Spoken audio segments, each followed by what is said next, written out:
नमस्कार, हिमाचल दस्तक में एक बार फिर आपका स्वागत है। मैं हूं आपके साथ मस्तनाम डलैल। पेश करते हिमाचल प्रदेश की प्रमुख खबरें।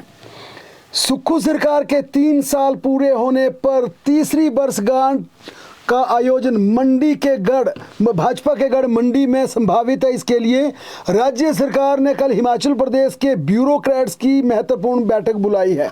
इस बैठक में सभी प्रशासनिक सचिवों और कुछ प्रमुख विभागों के डायरेक्टर्स को बुलाया गया है। हिमाचल प्रदेश की कांग्रेस सरकार का 11 दिसंबर को 3 साल का कार्यकाल पूरा हो रहा है और इस कार्यकाल को मेगा शो के रूप में मनाने की फिराक में राज्य सरकार है।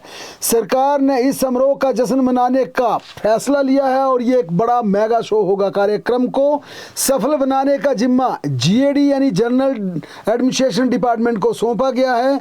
खास है कि इस जश्न समारोह के लिए मुख्यमंत्री ने मंडी में संभावनाएं तलाशने शुरू कर दी हैं। यानी अपनी तीसरी वर्षगांठ के समारोह के बहाने सीएम सुक्खू भाजपा के सियासी गढ़ मंडी को भेजने के मूड में है। इसके चलते सभी प्रशासनिक सचिवों को मीटिंग में प्लानिंग के साथ आने के लिए कहा गया है। इस बैठक में सभी प्रशासनिक सचिवों को बुलाया गया है और साथ में विभागाध्यक्षों को अपने अपने महकमों की अचीवमेंट्स के साथ बैठक में आने के लिए कहा गया है। प्रदेश सरकार 3 साल के जश्न समारोह में अपनी उपलब्धियों को भुनाने का प्रयास करेगी। यही कारण है कि 12 नवंबर को बुलाई गई बैठक में विभागों को सुझावों तथा अपनी अचीवमेंट्स की लिस्ट के साथ आने के निर्देश दिए गए। सबसे बड़ी बात है कि मुख्यमंत्री इस आयोजन को भाजपा के गढ़ यानी मंडी में आयोजित करने के पक्ष में है। इसके पीछे बड़ी वजह यह है कि 10 विधानसभा सीटों वाले मंडी जिला में भारतीय जनता पार्टी के 9 विधायक हैं। लिहाजा अपनी 3 साल के इस समारोह का आयोजन पड्डल मैदान में आयोजित कर मुख्यमंत्री मंडी के पड्डल मैदान से बड़ा सियासी संदेश देना चाहते हैं। आपको बता दें कि 4 जिलों की वितरित की गई आपदा राहत राशि को भी मंडी को चुना गया था।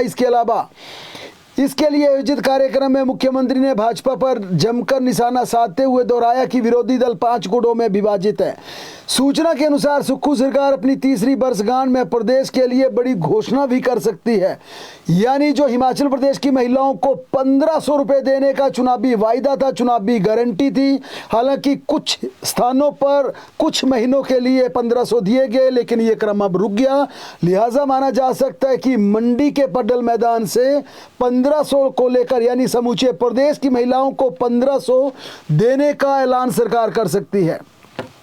इसके अलावा पिछले 3 सालों में राज्य में विभिन्न विभागों में शुरू की गई योजनाओं की सरकार बुकलेट भी इस दौरान जारी करेगी। इस कार्यक्रम में पार्टी नेता एवं लोकसभा में नेता प्रतिपक्ष राहुल गांधी, सांसद प्रियंका गांधी को बुलाया जा सकता है। इसके अलावा पार्टी के अध्यक्ष मल्लिकार्जुन खड़गे समेत केंद्रीय नेताओं को 3 साल के जश्न समारोह का न्योता दिया जा सकता है। इधर शिमला में आज राजस्व मंत्री जग सिंह नेगी ने मीडिया से बातचीत करते हुए दिल्ली में लाल किले के पास हुए कार ब्लास्ट की घटना की टाइमिंग पर बड़े सवाल उठाए। उन्होंने कहा ऐसी घटनाएं हमेशा चुनावों के समय क्यों होती हैं। उन्होंने कहा यह सबसे बड़ा इस समय देश के सामने यक्ष प्रश्न खड़ा। उन्होंने तंज कसते हुए कहा कि अगर झूठ बोलने का ओलंपिक हो तो देश के प्रधानमंत्री नरेंद्र मोदी उस कप्तान होंगे और जयराम ठाकुर उस टीम के सदस्य होंगे और दोनों ही इसमें जरूर बड़ा पदक लेकर आएंगे।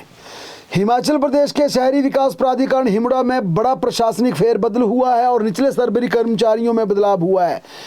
हिमुडा के 7 एग्जीक्यूटिव इंजीनियर समेत 35 इंजीनियर्स के तबादले किए गए हैं। ये सभी अधिकारी कर्मचारी पिछले 3 साल से ज़्यादा समय से एक ही जगह पर डटे हुए थे। जिन अधिकारियों को इधर से उधर किया गया है उनमें कई ऐसे हैं जो लंबे समय से एक ही परियोजना या क्षेत्र में तैनात थे। इंजीनियर्स के बाद अब सुपरवाइजर और क्लरिकल स्टाफ की भी तबादला सूची जल्द जारी कर दी जाएगी।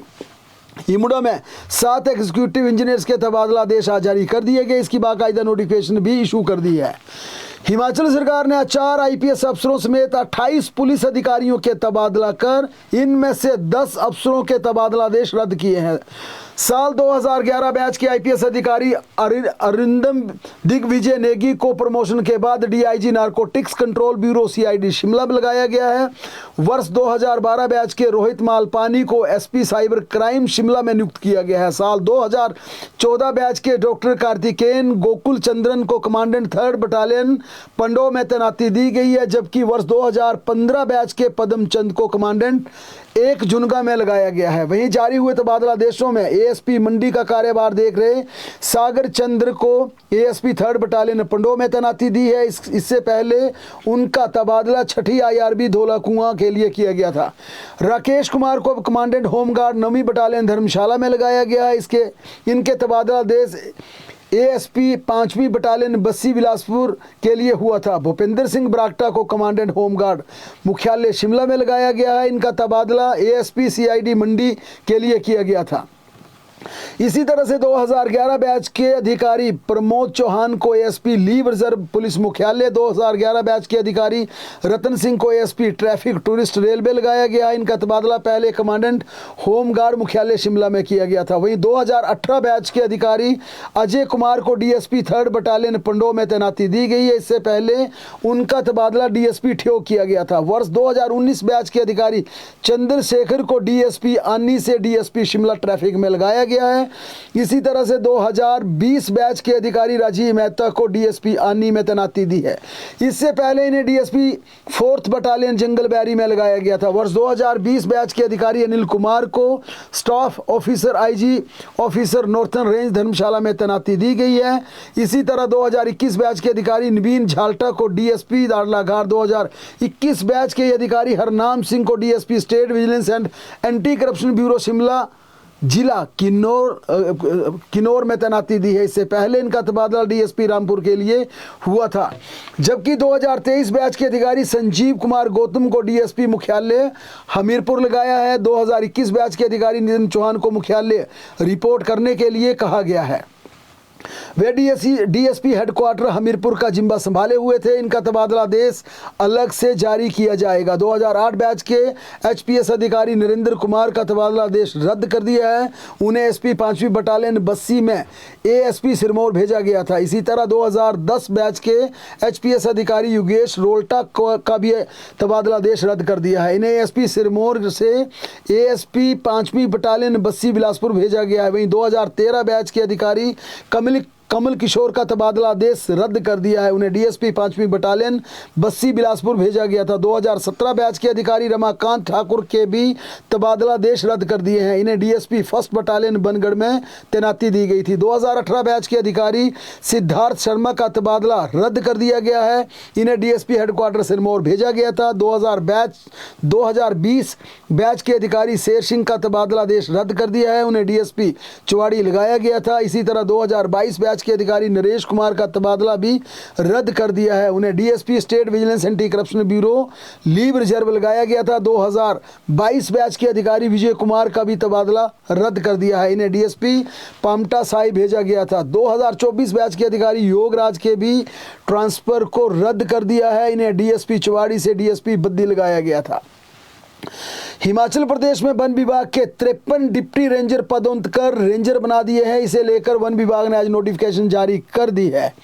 चुराग के भाजपा विधायक डॉक्टर हंसराज को पोक्सो एक्ट में जिला सत्र न्यायालय चंबा से 20 नवंबर तक अग्रिम जमानत दे दी गई है। हाई कोर्ट के अधिवक्ताओं ने अग्रिम जमानत याचिका दायर की थी, जिस पर कोर्ट से विधायक को बहुत बड़ी राहत मिली। कोर्ट ने विधायक को पुलिस जांच में सहयोग करने के आदेश पारित किए हैं। जिला चंबा के चुराग से भाजपा के 3 बार विधायक रहे डॉक्टर हंसराज पर युवती के यौन शोषण के गंभीर आरोप लगे हैं। इस दौरान लड़की नाबालिग थी। इस पर विधायक के खिलाफ पोक्सो एक्ट का मामला दर्ज हुआ है। विधायक ने गिरफ्तारी से बचने के लिए पिछले कल जिला एवं सत्र न्यायाधीश चंबा की अदालत में अग्रिम जमानत के लिए याचिका दायर की थी। याचिका पर आज सुनवाई हुई, जिसमें उन्हें अग्रिम जमानत के रूप में बहुत बड़ी आज कोर्ट से राहत मिली है। इस मामले में अब अगली सुनवाई 20 नवंबर को निर्धारित की गई है। आज शिक्षा विभाग की महत्वपूर्ण समीक्षा बैठक की गई। शिक्षा मंत्री रोहित ठाकुर की अध्यक्षता में इस बैठक में कई बड़े फैसले लिए। बड़ा फैसला ये लिया गया कि हिमाचल प्रदेश में अब जितने भी शिक्षक हैं, अगर स्कूल में उनका रिजल्ट बेहतर नहीं आया तो बाकायदा उन्हें एक्सप्लेनेशन देनी होगी और उनकी रिस्पॉन्सिबिलिटी तय की जाएगी। जाहिर तौर पर पहले शिक्षा विभाग में सिर्फ मैट्रिक और +2 दो कक्षाओं यानी बोर्ड कक्षाओं के टीचर्स का रिजल्ट बेहतर ना आने पर उनकी इंक्रीमेंट को रोकने का फैसला लिया गया था और इसके लिए बाकायदा एक नियम सेट किया गया था। बोर्ड के कुल रिजल्ट के रेशो के अनुसार ये नियम निर्धारित किया गया था। अगर कम रिजल्ट आया, परफॉर्मेंस अच्छी ना आई तो शिक्षक की प्रमोशन, शिक्षक की इंक्रीमेंट को रोक दिया जाएगा। लेकिन आज की समीक्षा बैठक में ये फैसला लिया गया, आदेश पारित किए गए कि अब स्कूल में जितनी भी, चाहे वो प्राइमरी स्टैंडर्ड है या हायर स्टैंडर्ड है, जितनी भी कक्षाएं हैं उनमें पढ़ाने वाले शिक्षक अगर उनकी कक्षाओं का रिजल्ट बेहतर नहीं आया तो सभी टीचर्स की, सभी शिक्षकों की बाकायदा एक्सप्लेनेशन जारी की जाएगी, उनकी रिस्पॉन्सिबिलिटी फिक्स की जाएगी। इसके अलावा दूसरा बड़ा फैसला लिया कि तमाम डिप्टी डायरेक्टर को अब स्कूलों में जाकर इंस्पेक्शन करनी होगी, वहाँ प्रिंसिपल्स का कामकाज देखना होगा, प्रबंधन देखना होगा और औचक निरीक्षण के बाद अपनी रिपोर्ट भी सबमिट करनी होगी। बैठक में स्कूलों के सरप्लस स्टाफ को लेकर भी शिक्षा मंत्री ने ब्यौरा मांगा था। टीजीटी पीजीटी स्टाफ का युक्तिकरण किया जाएगा। जीरो इनरोलमेंट वाले स्कूलों से शिक्षकों को इधर से उधर भेजा जाएगा। इन शिक्षकों को ऐसी जगहों पर तैनाती दी जाएगी जहां पर कोई भी टीचर नहीं है। राज्य के करीब 80 से 90 स्कूल ऐसे हैं जो कि बिना टीचर्स के हैं, जबकि 450 ऐसे स्कूल हैं जहां पर 20 से ज़्यादा स्टूडेंट्स हैं लेकिन शिक्षक मात्र एक है। बैठक में मानसून के दौरान स्कूलों के हुए नुकसान पर भी चर्चा की गई। नुकसान की पूर्ति करने के लिए, नुकसान की भरपाई करने के लिए वर्ल्ड बैंक के प्रोजेक्ट में इसे शामिल करने के भी दिशा निर्देश किए गए। 121 करोड़ का शिक्षा विभाग में स्कूलों को नुकसान हुआ है।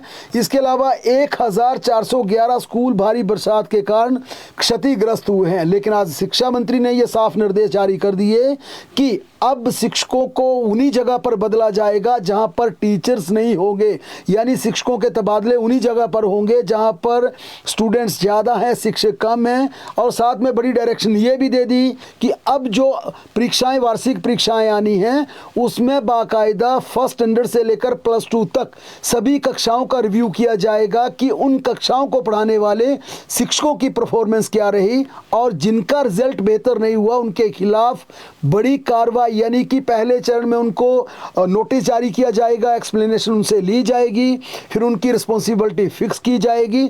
और बड़ा इंडिकेशन आज की बैठक में ये मिला है कि आगे चलकर एजुकेशन डिपार्टमेंट एक बड़ा फैसला ले सकता है। जिस प्रकार से बोर्ड कक्षाओं का बेहतर रिजल्ट ना देने वाले शिक्षकों की इंक्रीमेंट रोकी जाती है, अब दूसरे यानी जो स्कूल की परीक्षाएं होती हैं फर्स्ट स्टैंडर्ड से लेकर +2 के बीच बोर्ड कक्षाओं को छोड़कर, उन टीचर्स की भी, उन शिक्षकों की भी इंक्रीमेंट रोकी जा सकती है। ये इंडिकेशन आज की बैठक में लिए, क्योंकि आज की बैठक का सबसे बड़ा फोकस शिक्षा मंत्री का था शिक्षा की गुणवत्ता, क्वालिटी एजुकेशन को लेकर। उसी पर यह केंद्रित पूरी समीक्षा बैठक थी जिसमें कई बड़े महत्वपूर्ण फैसले लिए गए। हिमाचल प्रदेश में बेशक कांग्रेस का नया अध्यक्ष नहीं बन पा रहा, लेकिन अब जिलों में बनने वाले अध्यक्ष के लिए प्रदेशाध्यक्ष की भूमिका कम होगी, क्योंकि केंद्रीय हाईकमान ने अब इसे लेकर बड़ा फैसला लिया और 12 जिलों में 12 ऑब्जर्वर तैनात कर दिए हैं जो कि जिलों के अध्यक्ष की तैनाती करेंगे, जिलों के अध्यक्ष बनाएंगे। और इसके लिए राष्ट्रीय अध्यक्ष, कांग्रेस के राष्ट्रीय अध्यक्ष ने बाकायदा एक आदेश जारी किया जिस पर पार्टी के महासचिव केसी वेणुगोपाल ने बीती शाम एक नोटिफिकेशन जारी कर उन 12 के 12 हिमाचल प्रदेश के 12 के 12 जिलों में ऑब्जर्वर लगा दिए हैं जो कि हिमाचल प्रदेश कांग्रेस के जिला अध्यक्षों का चयन करेंगे, उनकी नियुक्ति करेंगे, उन्हें लेकर पूरी प्रक्रिया, पूरे इलेक्शन का प्रोसेस अडॉप्ट करेंगे। इन आदेशों के तहत विकार रसोल बानी, शक्ति सिंह गोयल, राजेश ठाकुर, कुलदीप इंदौरा, सुखदेव भगत, संजना जाटव, जतेंद्र बघेल, बीपी सिंह, जीता भुकल, हीना काबरे, सुखदेव पांसे और ज्योति रोतेले को हिमाचल प्रदेश के 12 जिलों में ऑब्जर्वर लगाया गया। अब दूसरे प्रदेश के ये कांग्रेस नेता हिमाचल प्रदेश के अलग अलग जिलों में जाकर पार्टी नेताओं से बात करेंगे और जिला में अध्यक्ष की तैनाती को लेकर अपनी रिकमेंडेशन केंद्रीय हाईकमान को सौंपेंगे। इसकी रिपोर्ट के आधार पर हिमाचल प्रदेश में कांग्रेस के जिला अध्यक्षों की नियुक्ति की जाएगी। आपको बता दें कि बिहार चुनाव की मतगणना के बाद यानी कि 14 नवंबर के बाद हिमाचल प्रदेश कांग्रेस के अध्यक्ष का फैसला हो सकता है। और अब ये माना जा रहा है कि निगाहें सिरमौर जिला के रेणुका जी की तरफ सबकी टिकी हैं, क्योंकि पहले रोहित ठाकुर प्रबल दावेदार थे, बीच में कुलदीप सिंह राठौर का नाम आया।